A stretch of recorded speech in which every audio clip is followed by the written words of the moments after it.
it's Martha, and we're going to do a head to toe mobility stretch session today. So you're only going to need one thing, and it can be any of these. It can be a half dome if you've got it, a low yoga block, or a rolled up towel. A book that's about, an inch or two high also works well, as long as you don't mind standing on it. So I'm going to put these ones to the side. I'll just use this. You can have that on the floor. And we're just going to start by taking a little breath. You can close your eyes if you want to. And we're just going to sort of center ourselves in our body. Notice how we're feeling today. Noticing if your center of gravity, your weight is towards your toes or towards your heels, whether it feels like it's more towards one side or the other. Noticing if it feels like your arms are really close to your body or if they're touching your body anywhere. Mine are hanging a little bit close. Noticing how your head and neck feel. If you were to open your eyes, where does your gaze naturally go? Is it straight ahead or is it down a little bit? Just noticing these things. If there's areas that you feel tight or sore, noticing them, but not staying with them too long. We don't want to over-identify with those tight spots.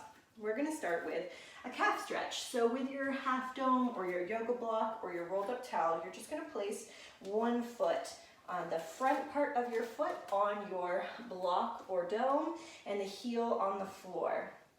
And you're going to move your supporting leg to wherever feels like a little bit of a stretch in that calf. So not a real extreme stretch. So side by side might be great. You might be back here or over here, whatever feels good to you. And when you find that position that feels like a nice stretch, not a real intense stretch, you're just going to shift your weight side to side, and you'll feel how that stretch moves from the outside of the foot, outside of the calf to the inside. And if you feel like you want to make that a little bit more intense, you can shift a little bit further forward. And while you're here, I want you to just imagine that you're growing tall just a little bit from the crown of your head. And with that same foot on the block, you can step the supporting leg back. You're going to bend your knee just slightly, and you're going to continue that shift side to side. And so your calf has sort of two main layers of muscles. Your gastrocnemius on the outside, that's the big kind of calf muscles that we see. And inside is the soleus, which is what is stretching when the knee is bent. So you can feel that stretch just a little bit differently. And then we're going to come off of that. You can take a moment here to pause and just feel the difference between your two legs, if you notice that. And we'll switch to the other side. So same sort of thing. Your forefoot is on the block or book or rolled up towel, and your supporting leg is wherever feels like a gentle, good stretch, not a super aggressive stretch. You'll know you've gone too far when you want to bend forward with it. You want to be able to stay nice and upright. And you're shifting side to side, and you're thinking tall through the crown of your head.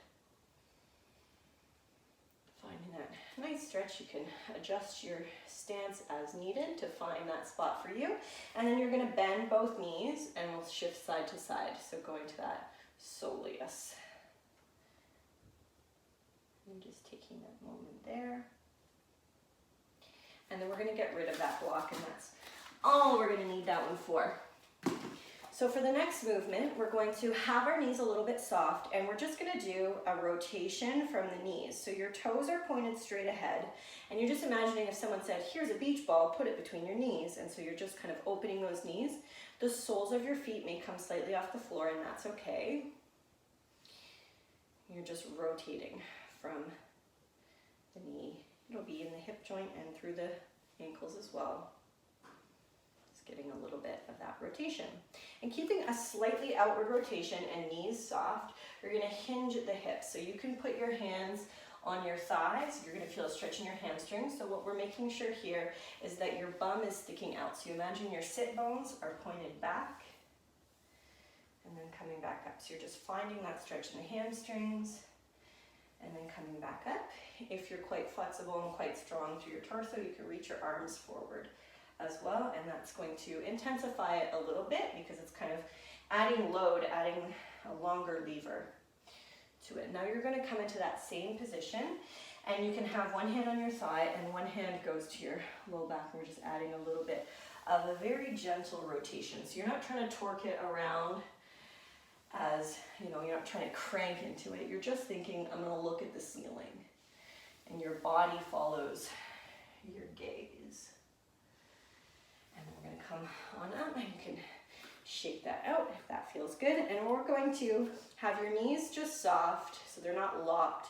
And we're just going to do a side to side from your hips. So imagine that your hips are going across this plane so they're not going teapot. I mean, you can boogie down if you want to, but we're thinking side to side. And then we're going to do a circle. So you're just imagining your hips are like a bowl of soup and they're circling one direction, and then we're going to circle the other direction.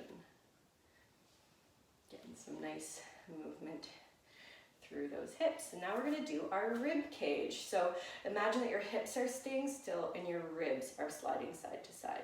And this one can take some practice. So if it feels like this one isn't happening for you, that's okay. Stick with it. You can think that the side of your ribs is leading and back, and we're just getting a little bit of movement there. And if it's not much, or if it feels like that's hard to coordinate, don't stress it. This will come with some practice. And now we're just going to do a nice rounding through the upper back. So I like to put my hands just behind my ears. I'm not holding onto my head, but I'm just rounding through the shoulders. And then I think I'm bringing my gaze up the wall to gaze up at the ceiling. So we're not cranking your head back. You're just rounding through the ribs and then finding a little bit of gentle extension by just naturally looking up at the ceiling. And then in kind of a neutral rib position, you're going to imagine your elbows are just paddling a kayak. So it's kind of a figure eight movement. One goes and then the other goes. And then you're gonna relax that there. You can shake that out. With your head, you can let your arms be relaxed or have them on your hips. You're going to look down at the floor between your feet, and then you're going to follow it up toward the ceiling. So we're getting some neck movement, but it's your eyes that are leading it. Coming back to center, now you're going to look over one shoulder, and it's the eyes that lead it, like you're trying to see if there's somebody in your blind spot. So it's just gentle. You're not cranking your neck as far as you can. You are leading with your eyes. You're going to look over one shoulder, and imagine there's a bee flying up at the ceiling, and then it's going over to the other side. And then back to center, you're going to check your blind spot, and oh, there's a fly. Where's that fly going? And back to center, one more time like that. There's a fly. Oh, what's it doing?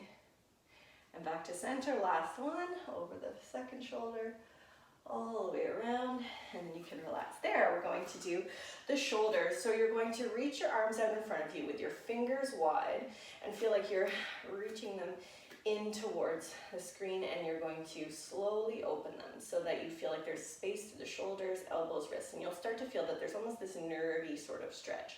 So we're not going back, we're keeping it in front of our body and thinking about reaching. And so once you found that position where you're reaching, you're going to reach the fingers of one hand back and then the other. And we're keeping this super gentle because this can feel quite intense, particularly if you've had any elbow, wrist, or shoulder injuries. So we're keeping it, might just be that. Yeah. One way, then the other. Then you're going to turn one hand inward and outward, then the other one. So you can think that you're screwing in a light bulb or like unscrewing a lid, a jar of jam, getting that rotation, one side and then the other.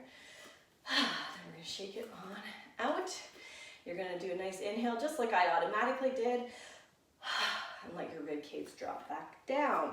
And now we're going to just take that moment to center again and notice if your body feels any different in terms of weight feeling forward or backward, maybe more awareness of your center of gravity, noticing how your arms are hanging. I notice that mine are a little bit further away from my body. You can have your eyes closed if you want and notice where your natural eye line goes and notice if that has changed from the beginning. And just notice an overall felt sense of how you're feeling in your body with just this little bit of movement. Thanks so much.